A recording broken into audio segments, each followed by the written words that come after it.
Assalamualaikum warahmatullahi wabarakatuh.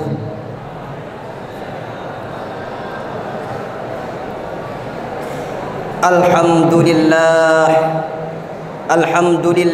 wa kafa.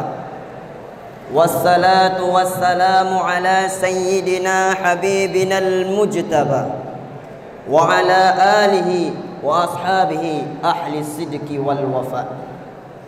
Allahumma la ilma lana illa ma 'allamtana innaka anta alimun hakim. Rabbi shrah li sadri wa yassir li amri wahlul 'uqdatam min lisani yafqahu qawli wa shaddid lisani wahdi qalbi bihaqqi sayyidina Muhammad wa ala alihi wa ashabihi ajma'in, amma ba'du. Ma'asyiral muslimin, sidang jamaah pendengar yang dimuliakan oleh Allah Subhanahu wa taala. Rasulullah sallallahu alaihi wasallam pernah bersabda dalam sebuah hadis. Apa kata Rasulullah? Sab'atu yudhilluhumullahu bizillihi. Ada 7 kelompok yang akan dinaungi oleh Allah Subhanahu wa taala. Kapan? Yauma la zilla illa dhilluh. Pada suatu hari yang tidak ada naungan sedikit pun melainkan daripada naungan Allah Subhanahu wa taala. Salah satunya Rasulullah sallallahu alaihi wasallam mengatakan syabun, pemuda, kata Rasulullah. Pemuda yang bagaimana? Syabun nasya'a fi ibadatillah.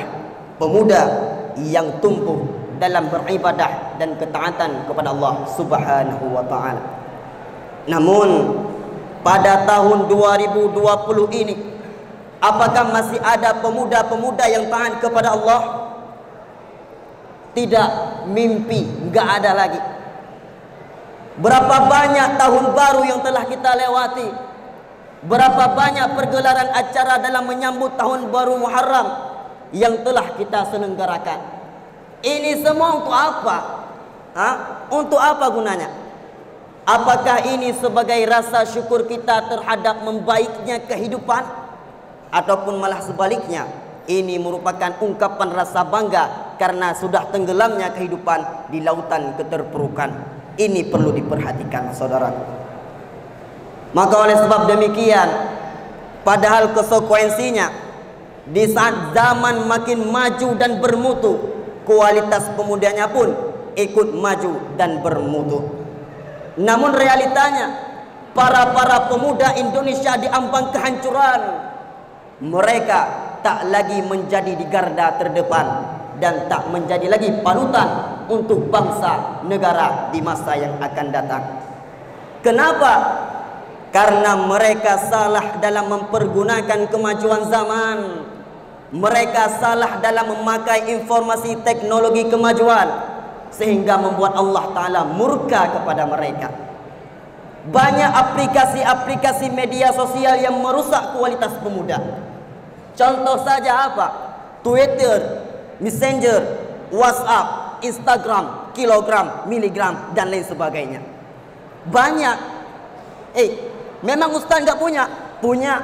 Ada kok Instagramnya yang 21,4 juta itu. Tapi itu tak sebanding dengan perempuan-perempuan pemakai rok mini. Itu tak sebanding dengan perempuan-perempuan yang mengumbar auratnya di media sosial. What we have done? Apa yang kita lakukan? Apakah ini suatu kebenaran? Halo? Apakah ini suatu kebenaran? Bukan. Ini suatu bencana yang sangat besar. Apabila diasumsi oleh anak-anak di bawah umur ini merupakan edukasi yang tak bisa diterapkan untuknya. Kenapa? Karena pada diri anak kecil ada sifat yang namanya hubut taklid. Apa sifat hubut taklid? Mereka suka mengikuti terhadap apa saja yang dilihat oleh dirinya. Maka sungguh berbahaya apabila orang tua membiarkannya menggunakan media sosial, baik itu media cetak ataupun media digital, jika dia mempergunakannya pada tempat-tempat yang terlarang sungguh luar biasa. Contoh saja, anak kecil melihat filem cinta, Hayati, kau gadis yang ku kenal adalah yang sopan Hayati. Kau bunga batiku kekasih hatiku Hayati. Kau meninggalkanku di ujung jalan. Ditengoklah dia. Maka jikalau ini yang dia tonton, sungguh tak diragukan seluruh kehidupannya jauh daripada bingkai agama, malah tersorot ke dalam kehidupan kemaksiatan. Na'udzubillahi min zalik. Ini bahayanya wahai hadirin. Begitu juga di saat zaman semakin maju, transformasi media semakin mudah, maka makin mudah pula bagi orang-orang yang tak bertanggung jawab menyebarkan berita-berita dusta. Hoak menyebar di mana-mana. Kebenaran diputar balikkan. Kebenaran hanya menjadi sebuah pajangan. Tujuannya untuk apa? Untuk meruntuhkan martabat orang Islam dan meruntuhkan kedudukan orang-orang yang terpandang. Yang hak menjadi yang batil, yang batil diubahnya menjadi yang hak. Semuanya dihalusinasikan. Maka sungguh berbahaya wahai hadirin sekalian. Yang gawatnya lagi, di saat media cetak makin canggih, mampu diubahnya orang yang jelek begitu indah dipandang, walaupun kenyataannya sungguh menyakitkan. Ini pengaruh filter yang sungguh luar biasa hadirin. Ma'asyiral muslimin, jamaah pendengar calon penghuni syurga yang dimuliakan oleh Allah Subhanahu wa taala. Maka oleh sebab demikian, di era perkembangan zaman ini yang perlu dicari dan perlu digarisbawahi adalah carilah dan jadilah sebagai pendidik-pendidik yang baik. Semua kita ini, tua muda, adalah pendidik-pendidik di masa yang akan datang. Di suatu negara, presiden menjadi pendidik bagi warganya.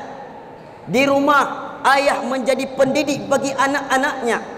Sedangkan di dalam rumah tangga, suami menjadi pendidik buat istri yang tercinta. Maka carilah dan jadilah pendidik-pendidik agar terjauh daripada hal yang ditakuti. Maka jikalau anak kita kelak melakukan kesalahan, jangan hakimi dia, jangan salahkan dia, tetapi salahkan kita sendiri, karena kita selaku orang pendidik. Maka begitulah, jikalau hal itu yang terbaik untuk anak kita, agama yang terbaik untuk anak kita, istiqamahlah dalam melakukan kebenaran. Ajaklah dia ke majlis zikir, ajaklah dia ke tempat majlis ilmu yang diadakan oleh ulama di daerah-daerah kita. Ma'asyiral muslimin, sidang jamaah pendengar yang dimuliakan oleh Allah Subhanahu wa taala. Maka oleh sebab demikian, silahkan zamannya berubah, tapi keimanan jangan sampai goyah. Silahkan zamannya berganti, tapi keyakinan jangan sampai terhapus daripada diri kita.